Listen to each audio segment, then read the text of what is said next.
আসসালামু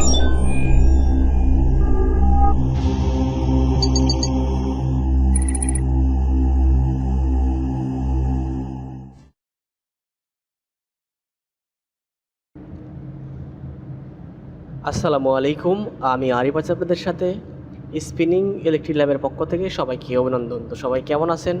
আশা করি সবাই ভালো আছেন। তো আবারও নতুন একটি টিউটোরিয়ালে উপস্থিত হয়েছি। তো আজকের টপিক হচ্ছে এটিএস কীভাবে করবেন, অটোমেটিক ট্রান্সফার সুইচ। তো এটা হচ্ছে আরইবি এবং জেনারেটর অটোমেটিক কন্ট্রোল হবে। যখন আরইবি আসবে তখন আপনার কোনো কিছুই হাত দিতে হবে না বা কোনো কিছু সুইচ অফ অন করতে হবে না।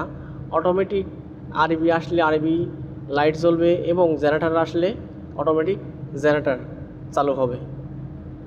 তো কিভাবে করতে হয় তো সেই প্রসেস দেখাবো। তো তার জন্য দুইটি ম্যাগনেটিক কন্ট্যাক্টর এবং একটি টাইমার প্রয়োজন। তো সঙ্গে থাকুন, ভিডিওটা অনেক হেল্পফুল হবে। তো চলুন কথা না বাড়িয়ে ভিডিওটা শুরু করা যাক। তো আমরা প্রথমে দেখব ডায়াগ্রাম কিভাবে করতে হয়। ডায়াগ্রাম দেখে আমরা কন্ট্রোলিং করব। তো কন্ট্রোলিং প্র্যাকটিক্যাল করব এবং দেখব আসলে কিভাবে করতে হয়।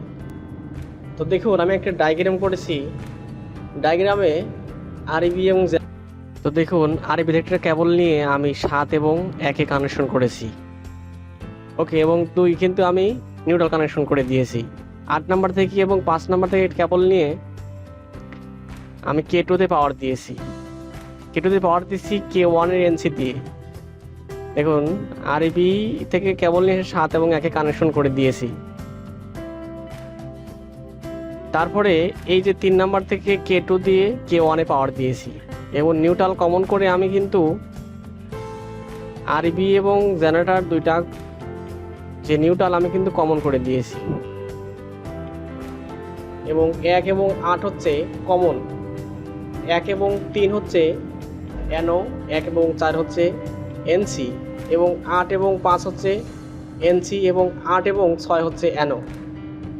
আমার নিউট্রাল কানেকশন কিন্তু আমি আগে করে নিয়েছি। এখন আমি কানেকশন করব। এখন আমি জেনারেটরের যে কন্ট্রোল সেটা আমি করব। জেনারেটরে কন্ট্রোল করার জন্য আমার টাইমারের 8 নাম্বার দিয়ে একটি কেবল নিয়ে 5 নাম্বার থেকে বের করে K1-এর এই যে K1-এর এনসি দিয়ে আমার কিন্তু K2-তে পাওয়ার দেব।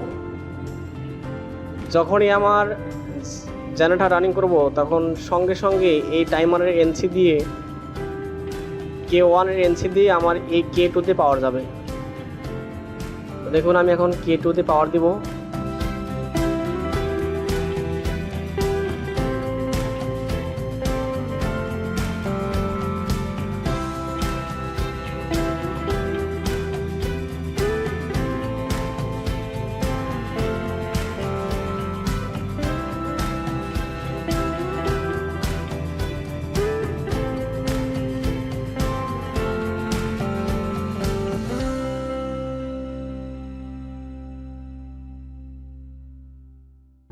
আমার কিন্তু জেনারেটরের কন্ট্রোল করা শেষ।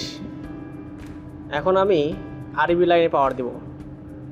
তো আরইবি লাইনে পাওয়ার দেওয়ার জন্য আমার এই টাইমারের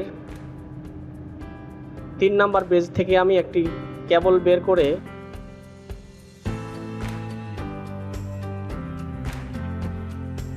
K2 থেকে আমার পাওয়ার আসছে হচ্ছে K1-এর A1-এ। তো দেখুন এই যে আমি 3 নাম্বার থেকে একটি কেবল জয়েন করে আমি K2 দিয়ে K1-এ পাওয়ার দেব।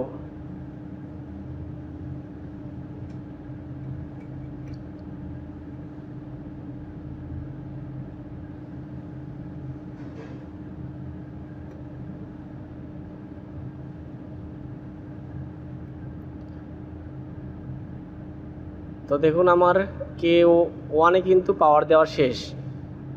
এখন আমি টাইমারে পাওয়ার দেব। তো টাইমারে পাওয়ার দিলে আমার কিন্তু এই এটিএসটা আমার পুরোপুরি কমপ্লিট।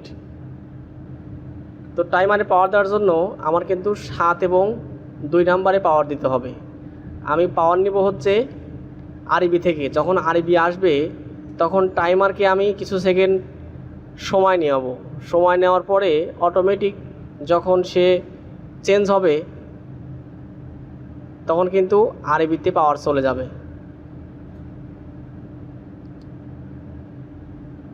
আমি 7 নাম্বার কানেকশন করে দিলাম।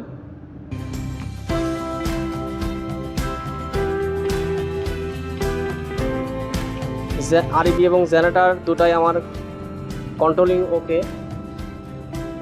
এখন আমি পাওয়ার দিব। দেখুন এটা হচ্ছে জেনারেটর এবং এটা হচ্ছে আরবি, দুইটা ফেজ নিছি আমি। তো নিউট্রাল যেহেতু কমন, তো এটা কিভাবে কাজ করবে সেটা বোঝার জন্য আমি দুইটা বাল্ব ইউজ করব, যাতে আপনি বুঝতে সহজ হয় কোনটা অফ হচ্ছে কোনটা অন হচ্ছে। তো আমি জেনারেটর এবং আরবি দুইটা মার্ক করে লিখে রেখেছি। দেখুন কন্ট্যাক্টেও আমি মার্ক করেছি এবং বাল্বেও কিন্তু মার্ক করে রেখেছি। তো আমি দুইটা সকেট লাইন ইউজ করছি, আরবি এবং জেনারেটর। নিউট্রাল দুইটাই প্রয়োজন, কারণ জেনারেটর এবং আরবি যখন পাওয়ার থাকবে তখন কিন্তু এই যে আমি কিন্তু আরবিতে জেনারেটরে পাওয়ার দিছি, দেখেন জেনারেটরের লাইট কিন্তু জ্বলে উঠছে, আমার ম্যাগনেটিক কন্ট্যাক্টর কিন্তু অ্যাক্টিভ হয়েছে। এই জেনারেটরের যে ম্যাগনেটিক কন্ট্যাক্টর এটা অ্যাক্টিভ হয়েছে এবং লাইটটি সঙ্গে সঙ্গে জ্বলে উঠছে। এবং আমি এখন আরবি দিলে জানেন কী হয়, আরবি দেওয়ার পরে কিছুক্ষণ পরে এই জেনারেটর অফ হয়ে কিন্তু আমার এই আরবি চালু হবে। দেখেন আমি কোনো কিছু অফ করে নাই, এই যে আমার জেনারেটর কিন্তু অফ করে নাই, সঙ্গে সঙ্গে কিন্তু আমার জেনারেটর অফ হয়ে অটোমেটিক অফ হয়েছে, অফ হয়ে কিন্তু আমার আরবিতে লাইন চলে আসলো। ওকে, আমি আবার আরবি অফ করব। তো আমি আবারও পাওয়ার দিব।